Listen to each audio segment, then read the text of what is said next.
नमस्कार। आज हम इतिहास के पन्नों से एक ऐसी तारीख निकाल कर लाए हैं जो अपने आप में सदियों की कहानी कहती है। जी हाँ, वो तारीख है 8 मार्च। एक ऐसी तारीख जो सिख इतिहास के तीन बिल्कुल अलग-अलग पलों को एक ही धागे में पिरोती है। अब सवाल ये उठता है कि कैलेंडर का सिर्फ एक दिन 300 साल की कहानी आखिर कैसे कह सकता है। ये सुनने में थोड़ा अजीब लगता है ना? लेकिन 8 मार्च की तारीख वाकई में नेतृत्व, बड़ी जीत और एक बहुत बड़े बलिदान की तीन अलग-अलग कहानियों को अपने अंदर समेटे हुए है। तो चलिए आज इसी की पड़ताल करते हैं। आज हम इस सफर पर 4 पड़ावों से गुजरेंगे। पहले देखेंगे एक नेतृत्व की विरासत, फिर दिल्ली की ओर कूच, उसके बाद आस्था की एक मिसाल और आखिर में समझेंगे कि 8 मार्च की गूंज का असल मतलब क्या है। तो चलिए अपनी पहली कहानी से शुरू करते हैं। ये कहानी हमें ले जाएगी 17वीं सदी में, जहां एक बहुत बड़े आध्यात्मिक नेतृत्व की नींव रखी गई थी। 8 मार्च 1644। इस दिन गुरु हर राय जी को 7वां सिख गुरु बनाया गया। और जानते हैं उनकी उम्र क्या थी? सिर्फ 14 साल। जी हां, सिर्फ 14 साल। जरा सोचिए, ये वो उम्र होती है जब ज्यादातर लोग दुनिया को समझना शुरू ही कर रहे होते हैं। और उन्होंने एक पूरे समुदाय को रास्ता दिखाने की जिम्मेदारी उठाई। उन्हें गुरगद्दी सौंपी गई थी, जो गुरु के सिंहासन का प्रतीक है। देखिए, यह सिर्फ कोई पद या टाइटल नहीं था, बल्कि एक बहुत गहरी आध्यात्मिक जिम्मेदारी का हस्तांतरण था। और तो और, ये रस्म आदरणीय बाबा भाना जी ने पूरी की, जो भाई बुड्ढा जी के बेटे थे। तो आप समझ सकते हैं कि इसका महत्व कितना ज्यादा था।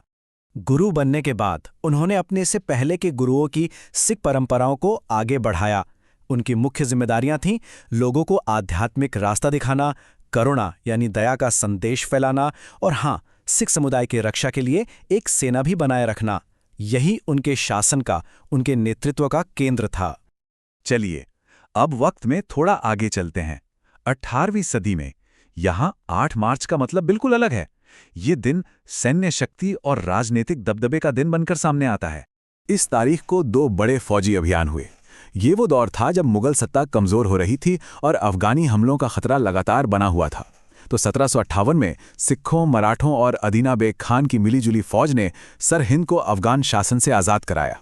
और फिर ठीक 25 साल बाद 1783 में सिख फौजें दिल्ली के दरवाजे पर जा पहुंची, मुगल बादशाह को सीधी चुनौती देने। 1783 का ये दिल्ली अभियान बहुत ही महत्वपूर्ण था। इसके लीडर थे बघेल सिंह और जस्सा सिंह आहलूवालिया, और उनके सामने थे मुगल सम्राट शाह आलम द्वितीय। उन्होंने दिल्ली के 30 हजारी इलाके के पास अपना कैंप लगाया। पर इस अभियान का नतीजा सिर्फ एक फौजी जीत नहीं था, बल्कि इससे दिल्ली में एक ऐसी सांस्कृतिक और धार्मिक विरासत की नींव पड़ी जो आज भी कायम है। इस जीत का सबसे बड़ा और जीता जागता सबूत हैं दिल्ली में बने ये ऐतिहासिक गुरुद्वारे। गुरुद्वारा शीसगंज साहिब से लेकर गुरुद्वारा बंगला साहिब तक, इन सब का निर्माण उसी जीत का नतीजा था। इस जीत ने राजधानी दिल्ली में सिखों की मौजूदगी को हमेशा के लिए पक्का कर दिया। अब हम इस कहानी को एक बहुत ही गंभीर मोड़ पर ले जा रहे हैं। ये 20वीं सदी की एक ऐसी कहानी है जहां हिम्मत और साहस का एक बिल्कुल अलग ही रूप देखने को मिलता है। वक्त था भारत के बंटवारे का, जगह थी रावलपिंडी जिला, तारीख वही 8 मार्च 1947 और माहौल चारों तरफ सांप्रदायिक हिंसा से भरा हुआ था, बहुत तनाव था।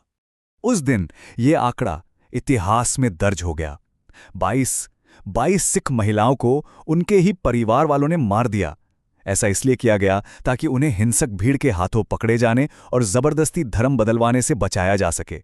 ये जो दुखद बलिदान था, इसे उन भयानक हालात में अपनी आस्था और विश्वास पर टिके रहने के एक बेमिसाल उदाहरण के तौर पर याद किया जाता है। ये एक ऐसी घटना है जो दिल को दहला देती है, लेकिन उस दौर के विश्वास की गहराई को भी दिखाती है। तो हमने 3 अलग-अलग सदियों की 3 कहानियां देखीं, जिन्हें सिर्फ एक तारीख आपस में जोड़ती है, 8 मार्च। तो अब इन सभी धागों को एक साथ बुनकर देखते हैं कि आखिर ये पूरी तस्वीर क्या कहती है। 8 मार्च की तारीख असल में सिख पहचान के विकास की कहानी बताती है। यह इन 3 मजबूत स्तंभों को एक साथ समेटे हुए है। पहला, नेतृत्व, जो 1644 में एक युवा गुरु ने दिखाया।